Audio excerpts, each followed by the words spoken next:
ക്രിസ്തുയേശുവിൻ്റെ പരിശുദ്ധ നാമത്തിന് മഹത്വമുണ്ടാകുമാറാകട്ടെ.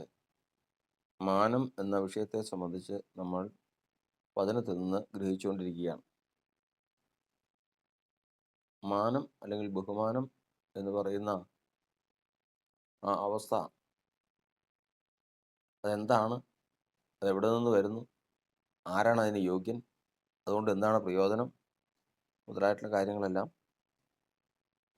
തിരുവചനത്തിൽ നാം ഗ്രഹിക്കേണ്ടതുണ്ട്. ദൈവത്തിൻ്റെ വചനത്തിൽ നമ്മൾ പഠിക്കുന്നത് ദൈവത്താൽ മാനിക്കപ്പെടുന്ന ഒരു ജീവിതം, അതാണ് ഒരു മനുഷ്യ ആയുസ്സിൻ്റെ ലക്ഷ്യം. അവൻ ഏത് നിലയിലുള്ള ജീവിതം നയിച്ചാലും, എത്ര സമ്പന്നനായിരുന്നാലും, എത്ര ശക്തനായിരുന്നാലും, അവൻ ലോകത്തെ ഏതെല്ലാം തരത്തിൽ സ്വാധീനിച്ചിട്ടുണ്ടെങ്കിലും അതൊന്നുമല്ല അവന് യോഗ്യത കൽപ്പിക്കുന്നത്. യോഗ്യത കൽപ്പിക്കുന്നത് ദൈവം അവനെ മാനിച്ചിട്ടുണ്ടെന്നുള്ളതാണ്. ദൈവം മാനിച്ച ഒരാളാണെങ്കിൽ അവൻ്റെ ജീവിതം കൊണ്ട് പ്രയോജനമുണ്ട്. ഇല്ല എങ്കിൽ ആ ജീവിതം കൊണ്ട് പ്രയോജനം ഇല്ലാത്തൊരവസ്ഥയാണ്. മാനിച്ച ജീവിതം കൊണ്ടുള്ള പ്രയോജനവും മാനിക്കാത്ത ജീവിതം കൊണ്ടുള്ള നിഷ്പ്രയോജനവും എന്താണ്? വാർദ്ധക്യത്തിലായിരുന്നവരെല്ലാവരും മരിച്ചു. യോബ് ഈ ലോകത്തിൽ ജീവിച്ച് മരിച്ചു. ദൈവം മാനിച്ചു. ദൈവം മാനിച്ച പാത്രം. അബ്രഹാം ദൈവത്താൽ മാനിക്കപ്പെട്ടവനാണ്. വാർദ്ധക്യത്തിലെത്തി അബ്രഹാം മരിച്ചു. ഇസഹാക്ക്, യാക്കോബ്, അങ്ങനെ ഭക്തന്മാരെല്ലാവരും ലോകത്തിൽ ജീവിച്ച് താന്താങ്ങളുടെ സാക്ഷ്യം തികച്ച് ശുശ്രൂഷ തികച്ചതിന് ശേഷം ദൈവത്താൽ മാനിക്കപ്പെട്ടവരായി ലോകത്തു നിന്ന് വിട്ടുപോയി. അതുപോലെ തന്നെ മാനിക്കപ്പെടാതെ പോയവരുമുണ്ട്. യോവാബ് ദൈവത്താൽ മാനിക്കപ്പെടാത്തവനായിട്ട് പോയി. അഹിത്തോഫേൽ ദൈവത്താൽ മാനിക്കപ്പെടാത്തവനായിട്ട് പോയി. ഏശാവ് ദൈവത്താലുള്ള മാനം പ്രാപിക്കാതെ ഇവിടുന്ന് പോയി. ഏലി പുരോഹിതൻ ദൈവത്താൽ മാനിക്കപ്പെടാത്തവനായിട്ട് ഇവിടുന്ന് പോയി. എങ്ങനെ പോയിരുന്നാലും മനുഷ്യൻ്റെ ആയുഷ്കാലം 70 സംവത്സരം, ഏറെയായാൽ 80 സംവത്സരം. കുറച്ചു കാലം ജീവിച്ചതിന് ശേഷം അവർ ഇവിടുന്ന് വിട്ടു പോകണം. പോയേ പറ്റൂ. ഇതിന് ശേഷം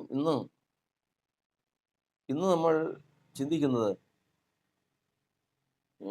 ദൈവത്താൽ മാനിക്കപ്പെട്ടു പോയവരും മാനിക്കപ്പെടാതെ പോയവരും, ഇവർക്ക് രണ്ടുപേർക്ക് രണ്ട് പാത്രങ്ങളെക്കുറിച്ച്, ഈ രണ്ടുപേരെക്കുറിച്ചും പ്രയോജനമില്ല എന്ന് പറഞ്ഞു. അതായത് ദൈവം മാനിച്ചിട്ടില്ല എങ്കിൽ അതുകൊണ്ട് പ്രയോജനം ഉണ്ടാവില്ല, മാനിച്ചിട്ടുണ്ടെങ്കിൽ അതുകൊണ്ട് പ്രയോജനം ഉണ്ടാകും എന്ന് പറഞ്ഞു. മാനിച്ചിട്ടുണ്ടെങ്കിലുള്ള പ്രയോജനങ്ങൾ എന്താ? ആ പ്രയോജനം കർത്താവായ യേശുക്രിസ്തു കാൽവരിയിലെ ക്രൂശിൽ തൂങ്ങി മരിച്ച് അടക്കപ്പെട്ട് ഉയർത്തെഴുന്നേറ്റപ്പോൾ സംഭവിച്ചു. ആ ഉയർത്തെഴുന്നേറ്റപ്പോൾ സംഭവിച്ചത് എന്നറിയോ? ആ ഉയർത്തെഴുന്നേറ്റ് കഴിഞ്ഞപ്പോൾ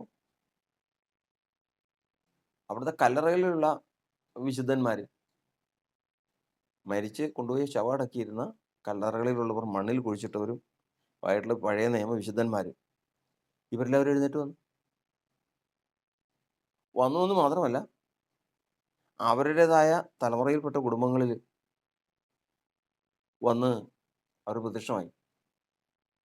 അവരോട് പറഞ്ഞു, കർത്താവായ യേശു മരിച്ചടക്കപ്പെട്ട് ഉയർത്തെഴുന്നേറ്റ്. ഞങ്ങൾ പാതാളത്തിലേക്ക് പോയത്. ഞങ്ങൾ ഈ ലോകത്ത് ജീവിച്ച്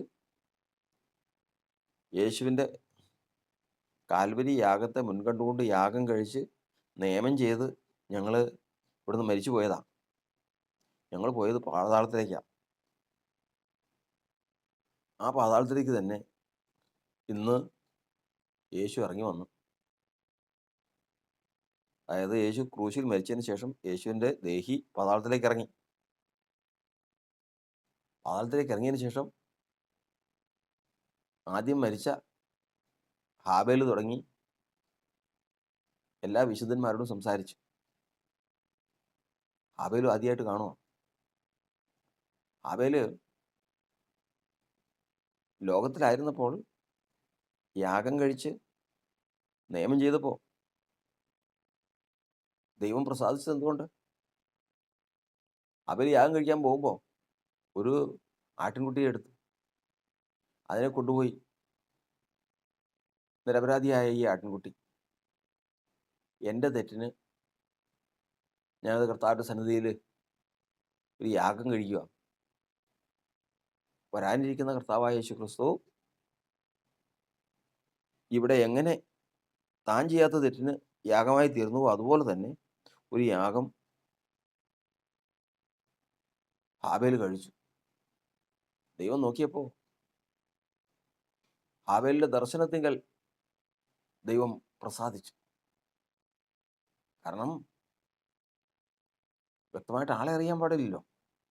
കാലാവസാനത്തിൽ വരുന്ന ആള്, യേശു വരുന്ന ആളുടെ രൂപമോ ആളെങ്ങനെയുള്ളവനൊന്നും ഹാബേലിനറിയില്ല. ഒരു കാര്യം അറിയാം, സ്ത്രീയുടെ സന്തതിയായിട്ട് കാലാവസാനത്തെങ്കിലും ഒരുവൻ വരും. അവൻ പാപങ്ങളുടെ മോചനത്തിന് വേണ്ടിയിട്ട് പരിഹാരം ഉണ്ടാക്കും. അവൻ ചെയ്യാത്ത തെറ്റിനായിരിക്കും അവൻ ശിക്ഷ അനുഭവിക്കുന്നത്. ഇങ്ങനെ ചില അറിവുകളാണ് ദൈവത്തിൽ നിന്ന്, അപ്പനായ ആദാമിൽ നിന്നും ഹവ്വയിൽ നിന്നും തനിക്ക് കിട്ടിയിട്ടുള്ളത്. ഈ അറിവ് വെച്ചുകൊണ്ട് യാഗം കഴിച്ചപ്പോൾ ദൈവം സന്തോഷവാനായി. കാരണം തൻ്റെ പ്രവൃത്തിയെ, താൻ ലോകാവസാനത്തിങ്കൽ ചെയ്യാനിരിക്കുന്ന പ്രവൃത്തിയെ വിശ്വാസത്താൽ കണ്ട ഹാബേലിനോട് ദൈവത്തിന് മതിപ്പ് തോന്നി. ഹാബേലിലും പ്രസാദിച്ചു, ഹാബേലിന്റെ യാഗത്തിലും പ്രസാദിച്ചു. പക്ഷെ പാപപരിഹാര യാഗം നടന്നിട്ടില്ലാത്തതുകൊണ്ട് മരണശേഷം പാതാളത്തിലേക്ക് തന്നെ പോകണം. അങ്ങനെ വാർദ്ധക്യത്തിലെത്തി ഹാബേൽ മരിച്ചു, പ്രാണൻ പാതാളത്തിലേക്ക് പോയി. പാതാളത്തിൽ നമ്മൾ പഠിക്കുന്നത് പാതാള പറുദീസയിലേക്ക് പോയി. പാതാളത്തിൽ തന്നെ 2 ഭാഗമാണ്, പാതാള പറുദീസയും അധമ പാതാളവും. അധമ പാതാളത്തിലേക്ക് പാപികളും കാൽവരിയുടെ ദർശനമില്ലാത്തവരും ദൈവത്തിൽ വിശ്വാസമില്ലാത്തവരും ഒക്കെ പോകുമ്പോൾ വരാനിരിക്കുന്ന മെശിഹായുടെ കാൽവരി യാഗത്തെ ഹൃദയത്തിൽ ധ്യാനിച്ചുകൊണ്ട് ശുശ്രൂഷ ചെയ്ത, യാഗം കഴിച്ച് നിയമം ചെയ്തവർ പാതാള പറുദീസയിലേക്ക് പോയി. അവിടെ നോക്കിയിരിക്കുക. 1-2 വർഷമാണോ? എത്ര വർഷമായി? ഏകദേശം 5000 വർഷത്തോളമായി. ഇത്രയും വർഷങ്ങൾ പിന്നിട്ട് കഴിഞ്ഞു. കാര്യങ്ങളൊന്നും നടക്കുന്നില്ല. ഇതുപോലെ ഹാബേലിനെ പോലെ ചെല്ലാനുള്ള ഓരോരുത്തരോട് ചെന്നുകൊണ്ടിരിക്കുന്നുണ്ട്. അബ്രഹാം പോയി ചെന്ന്, നോഹ ചെന്ന്, നോഹയുടെ മക്കൾ ചെന്ന്, ഇസ്ഹാക്ക്, യാക്കോബ്, ഇവരെല്ലാവരും കൂടിക്കൊണ്ടിരിക്കുക, ആളെണ്ണം കൂടിക്കൊണ്ടിരിക്കുകയാണ്. ഒടുവിൽ കാൽവരിയിലെ യാഗം നടന്നു. അവൻ ഭൂമിയുടെ അധോഭാഗങ്ങളിലേക്ക് ഇറങ്ങി. മരിച്ച യേശു ഭൂമിയുടെ അധോഭാഗങ്ങളിലേക്ക് ഇറങ്ങി. ഹാബേലിന്റെ അടുക്കൽ ചെന്നു, പഴയ നിയമ വിശുദ്ധന്മാരുടെ അടുക്കൽ ചെന്നു. അവരുമായിട്ട് ഉയരത്തിലേക്ക് കയറി. അന്നേരം സംഭവിച്ച സംഭവമായി പറയുന്നു.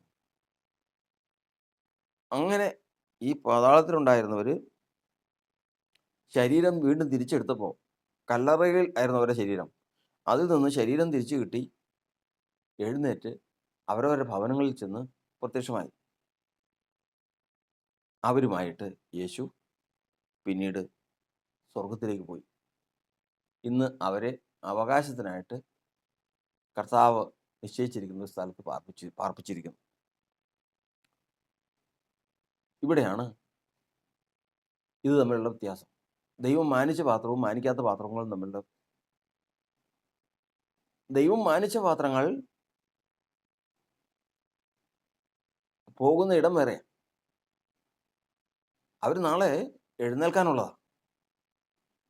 മാത്രമല്ല അവർ എഴുന്നേറ്റ് അവരെ കുറിച്ച് ദൈവം ഉദ്ദേശിച്ചിരിക്കുന്ന ചില പ്രവർത്തനങ്ങളുണ്ട്. ആ പ്രവർത്തനത്തിലേക്ക് ചേരേണ്ടവരാ. മറ്റുള്ളവർ അങ്ങനെയല്ല. അവർ ആ പാത്രങ്ങളെ തൊടാൻ ഇപ്പോൾ തൊടൂല. അത് കർത്താവ് മരിച്ചതിന് ശേഷം തൊടൂല. ഇപ്പോഴും സാധിക്കില്ല. ഇനിയിപ്പോൾ കർത്താവ് ഭൂമിയിൽ ഭരണം തുടങ്ങാൻ പോവാ. അന്നേരം ഒന്നും ചെയ്യില്ല. കർത്താവ് ഭൂമിയിൽ 1000 വർഷത്തെ ഭരണം കഴിഞ്ഞതിന് ശേഷം ഈ പറയുന്ന അധമ പാതാളത്തിലുള്ളതും സകലതിനെയും ആബാലവൃദ്ധം യേശു സിംഹാസനം വെച്ച്, വെള്ള സിംഹാസനം വെച്ച് ന്യായം വിധിക്കുന്ന ദിവസം ആ സിംഹാസനത്തിന് മുമ്പിൽ കൂട്ടിവരുത്തും. അവർക്ക് ഒരിക്കലും അവകാശമില്ലാത്തൊരിടമാണ് ദൈവം തന്നെ സ്നേഹിക്കുന്നവർക്ക് ഒരുക്കിയിട്ടുള്ള പുതിയ യെരൂശലേം. ഉത്സവങ്ങളുടെ നഗരമായ സിയോൻ. അവിടെ പ്രകാശിക്കുന്നത് കുഞ്ഞാടാണ്. തുടങ്ങിയ ചില കാര്യങ്ങൾ അവിടെ എഴുതിയിരിക്കുകയാണ്. അപ്പോൾ ഇവിടെയാണ് നമ്മൾക്കിന്ന് ഇവിടെ ചിന്തിക്കുന്നതിൻ്റെ കാരണം. എല്ലാവരും ഓർക്കേണ്ടത്, ഇവിടെ നിന്ന് പോകുന്നതിന് മുമ്പ് ദൈവമേ നീ മാനിക്കണം.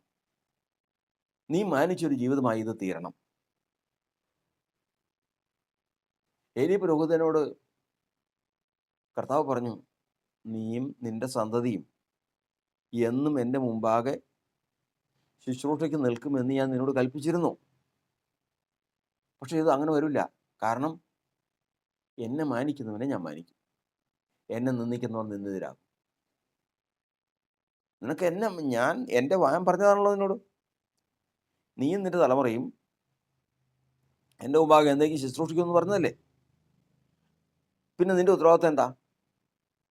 വചനം പറയുന്നു, അവരെ പോലെ നാമും ഒരു സദ്വർത്തമാനം കേട്ടവരാകും. ഈ വാക്ക് കേട്ടാൽ പിന്നെ കേട്ടവന്റെ ഉത്തരവാദിത്വം എത്രയേ ഉള്ളൂ? ദൈവത്തെ മാനിക്കണം. അപ്പോൾ തന്നെ ഏതെങ്കിലും അല്ലാത്തൊരു മാനം വരും. ഏലി പുരോഹിതന് ദൈവത്തെക്കാൾ കൂടുതൽ മാനിക്കത്തക്കതായി 2 എഴുന്നേറ്റ്. ഹോഫ്നിയും ഫിനെഹാസും 2 മക്കൾ, തല തെറിച്ചതെന്ന് പറഞ്ഞതുപോലെ 2 മക്കൾ. ദൈവത്തിന് മേധസ് അർപ്പിച്ചതിന് ശേഷമുള്ള മാംസം പുരോഹിതന് ഇഷ്ടം പോലെ എടുക്കാം. പക്ഷെ ഹോഫ്നിക്കും ഫിനെഹാസിനും, ഏലിയുടെ മക്കൾ അത് തിന്നില്ല. ഏലിയുടെ മക്കൾ അത് ശീലിച്ചിട്ടില്ല. കാരണം മേധസ് പോയി കഴിഞ്ഞാൽ പിന്നെ എന്താ അതിന് ഇറച്ചിക്ക് തന്നെ ഒരു ടേസ്റ്റ് ഉള്ളത്? ബാക്കിയുള്ള കാര്യം അവരോട് പറയണ്ട. ഏലി പുരോഹിതനാണെങ്കിൽ മിണ്ടാനും പേടിയാ. കാരണം കർത്താവ് പറഞ്ഞു, നീ എന്നേക്കാൾ കൂടുതൽ മാനിക്കുന്ന ആരെയാന്ന് എനിക്കറിയാം. ദൈവത്തെക്കാൾ കൂടുതൽ അവൻ മക്കളെ മാനിച്ചു.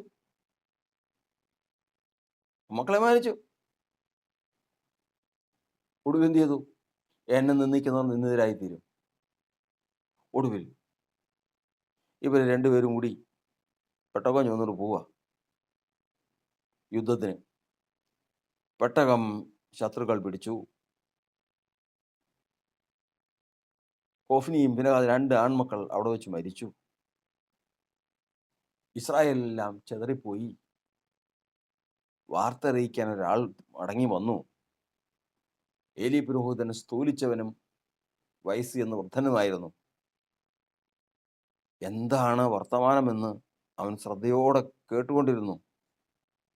ഒടുവിൽ വാർത്ത കേട്ടു. സഹിക്കാൻ പറ്റാത്ത വാർത്തയാണ്. ഈ സ്ഥൂലിച്ച മനുഷ്യൻ വീണ് കഴുത്തൊടിഞ്ഞു മരിച്ചു. എന്നെ നിന്ദിക്കുന്നവർ നിന്ദിതരായിത്തീരും. എന്നെ മാനിക്കുന്നവനെ ഞാൻ മാനിക്കും. ഇങ്ങനെ ലോകത്തിൽ മാനപാത്രങ്ങളും അപമാനപാത്രങ്ങളുമായി കൂട്ടം കൂട്ടമായിട്ട് ലോകം വിട്ട് പോയിക്കൊണ്ടിരിക്കുന്ന മനുഷ്യവംശത്തിൻ്റെ ചരിത്രമാണ് സംഭവിച്ചുകൊണ്ടിരിക്കുന്നത്. ഇന്ന് ഈ ശുശ്രൂഷയിൽ സംബന്ധിക്കുന്ന എല്ലാവർക്കും ഒറ്റ ദൂത് മാത്രമേ ഉള്ളൂ. ദൈവമേ, അവരെ പോലെ ഞാനും ഒരു സദ്വർത്താനം കേട്ടവരാകും. പഴയ നിയമ ഇസ്രായേലിനെ പോലെ, പണ്ട് ഏലി പുരോഹിതൻ കേട്ടതുപോലെ അബ്രഹാം കേട്ടതുപോലെ, എല്ലാ വിശുദ്ധന്മാരും കേട്ടതുപോലെ ഞാനും ഒരു സദ്വർത്തമാനം കേട്ടതാകുന്നു. സത്വർത്തമാനമാണ് കേട്ടതെങ്കിൽ പിന്നെ അവൻ്റെ ഉത്തരവാദിത്വം ദൈവത്തെ മാനിക്കുക എന്നുള്ളതാണ്. അതിൻ്റെ ഉദ്ദേശം ദൈവത്താൽ മാനിക്കപ്പെടണമെന്നുള്ളതാണ്. അങ്ങനെ ദൈവത്താൽ മാനിക്കപ്പെട്ട് പാത്രമായിട്ട് ഇവിടുന്ന് പോകണമെന്നുള്ളതാണ്. നിശ്ചയം അങ്ങനെ പോയിട്ടുള്ളവനെല്ലാം ഇതാ കാഹള ശബ്ദത്തിങ്കൽ മടങ്ങി വരാനുള്ള ദിവസം വരുക. കർത്താവിൻ്റെ ഗംഭീരനാദത്തിങ്കൽ പൊടിയിൽ നിന്ന് എഴുന്നേൽക്കുന്ന ദിവസം വരികയാണ്.